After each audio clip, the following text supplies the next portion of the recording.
Hi, Phil. It's been a long time since we talked. Hi, Bill.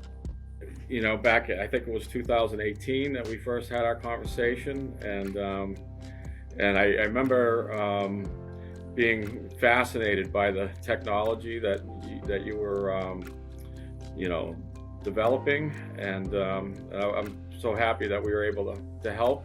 And I was thinking maybe you could just kind of talk about a little bit about what it is that you're developing. Well, when we came to you then, we were at the tail end of a 20 plus year journey to develop this brain interface to take images from a camera and use them to directly stimulate the visual areas of the brain for a person that has blindness. And the task that we had and the challenge was for us to come to the reality that you actually needed to do safety testing. We were completely naive about it, and coming to Intertek was really a tremendous experience because you didn't just do testing for us, you helped guide us through the realization that we needed to do testing.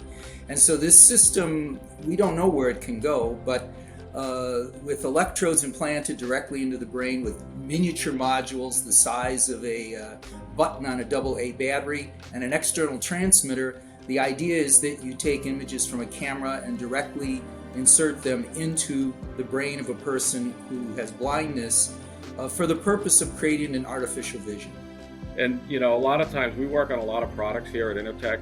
Very rarely do we get to see the outcome like we are right now. This clinical trial, which is really the first of its type in the world, so far is quite a success. And our first participant has now come to the point where we have the camera connected, and we are having the individual do visually guided tasks. And for someone who's completely blind to be able to say, I can move my fingers in front of my face and I can tell where my little finger and my thumb is, that's something.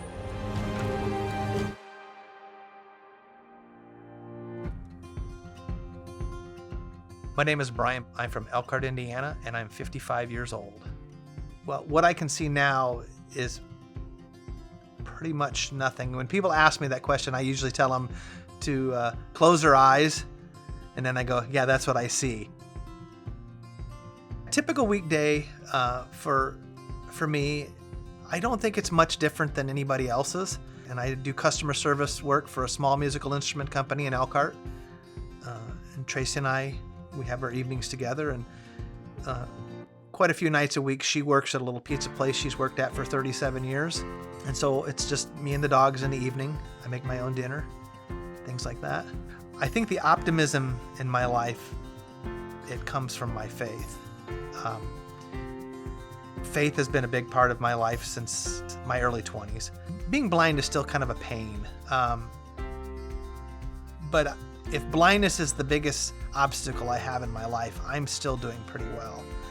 Early on, I had decided that I shouldn't sit at home and feel sorry for myself, because there's a children's hospital in Indianapolis called Riley Children's Hospital. And there's a lot of kids that are down there that are suffering from things that if they quit or they give up, that's the end of their life. If I give up, I'm just going to get fat on my couch eating Hot Pockets. And I think if you can do something to serve your fellow man to improve their life, then by all means you should.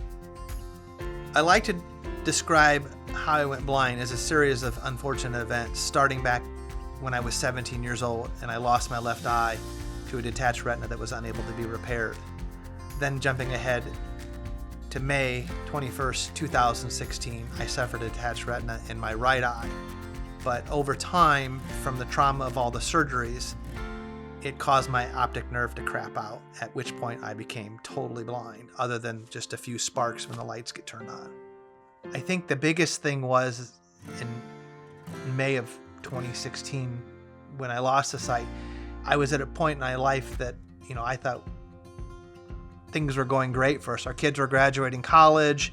I'm thinking the next few years we're going to do some mission trips around the world and just kind of, maybe this is the wrong thing to say, but cruise into retirement. do the things that we hadn't been doing because of, when you have kids and your kids are in college, you want to invest in them as well, and kind of invest in each other. And Tracy and I invest in each other and serve other people. But it was very traumatic because you get to the point, I will be honest with you, I thought we were going to lose everything. And my corneal transplant surgeon in Indianapolis sent an email with the information about this clinical trial that was going on up in Chicago. And so I went ahead and I think, well, the worst thing they can say is no. Well, later that afternoon, Dr. Frank Lane, who is the psychologist on the trial team, called me back and we had a conversation. And he said, okay. So they performed a craniotomy, removed an area about the size of a golf ball of my skull in the back of my head. It wasn't until we actually hooked a camera to the system this last December that things, I feel like it was like in one day we went from walking to running. They handed me this white or dark board, and it happened to have a white outline of a square on it. That was one of the first times that I had the sensation of seeing something. So I kept my expectations pretty low, just because we'd been through so many different emotional roller coasters. I did that to kind of protect myself. That I didn't want to. I don't like the big emotional roller coasters. I felt like Tracy and I were on them enough. I'm the first one to do this, so I feel like we're the foundation that all the rest of the generations of it is going to be built on.